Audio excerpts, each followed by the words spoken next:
ایک اعتراض مذہب پر یہ ہے کہ وہ مذہب ہاں جنرل کہ مذہب عصبیت پیدا کرتا ہے. کیا کرتا ہے؟ عصبیت کر دیتا ہے سارے مذاہب قریباً. تو وہ کہتے ہیں کہ یہ اس انسانی معاشرے کے لیے مضر چیز ہے کیونکہ قومیتیں عصبیت پیدا نہیں کرتی. کہتے ہیں وہ بھی مضر ہے. رنگ نہیں کرتے، جغرافیہ عصبیت نہیں پیدا کرتے، کلچر بھی کرتا ہے. ہاں تو پھر سب کچھ مٹا دیں. کہتے ہیں سب کو برا سمجھتے ہیں لوگ. نہیں برا سمجھتے ہیں مگر شدت کے ساتھ چمٹے ہوئے ہیں. ان میں ذمہ دار مذہب نہیں ہے، ان سب عصبیتوں میں. تو عصبیت انسان کی فطرت میں داخل ہے. اگر اسے پوری طرح اس کی تعدیب کر کے اس کو صحیح رخ نہ عطا کریں تو عصبیت تو انسان کا پیشہ ہے روزمرہ کا. کسی مذہب کا محتاج نہیں ہے عصبیت کے لیے. یہ ساری عصبیتیں ثابت کرتی ہیں کہ کوئی مذہب اس کا ذمہ دار نہیں. مذہب ہو یا نہ ہو انسان نے عصبیت دکھانی ہے. عصبیت نہ ہوتی تو قبائل ہی نہ بنتے، قوموں کا وجود نہ ہوتا. مگر مذہب نے عصبیت کی تعدیب فرمائی ہے اور مذاہب کی تعلیمات عصبیت کے خلاف جھنڈے بلند کرتی ہیں.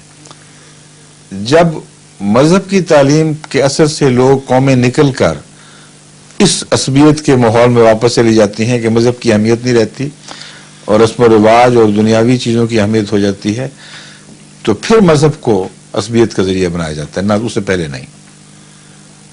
مذہب کا عصبیت کا ذریعہ بننا تاریخی انبیاء کے شروع سے ثابت نہیں، مذاہب کی تاریخ کی بگڑی ہوئی حالت کے ساتھ اس کا تعلق ہے.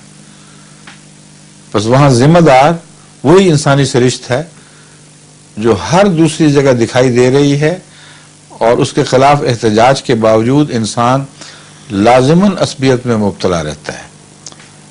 یورپ کی پالیٹکس ہو یا مشرق کی پالیٹکس ہو، افریقہ کی ہو یا امریکہ کی، ہر جگہ عصبیت ہے. کہاں نہیں ہے؟ کس مذہب نے ان کو وہ تعلیم سکھائی تھی؟ تو جب سوال اٹھتے ہیں تو ان کا پہلے تجزیہ کرنا چاہیے. دیکھیں تو صحیح کہ کس حد تک اس میں حقیقت ہے. ایک اسلام ہے مثلا جس میں آج دیکھیں کتنی عصبیت داخل کر دی گئی ہے اور ٹیررزم کے اسلام کے نام پر ٹیررزم شروع ہو گیا. اسلام کے نام پر دوسری قوموں کی مخالفتوں کی باقاعدہ درسوں میں تعلیم دی جا رہی ہے. اور اسلام یہ اعلان کرتا ہے محمد رسول اللہ کے متعلق لا شرقیۃ ولا غربیہ، نہ وہ مشرق ہے نہ مغرب ہے. محمد رسول اللہ صلی اللہ علیہ وسلم اعلان فرماتے ہیں ساری عصبیتوں کے میں پاؤں کے نیچے کو چل رہا ہوں حجۃ الوداع کے موقع پر.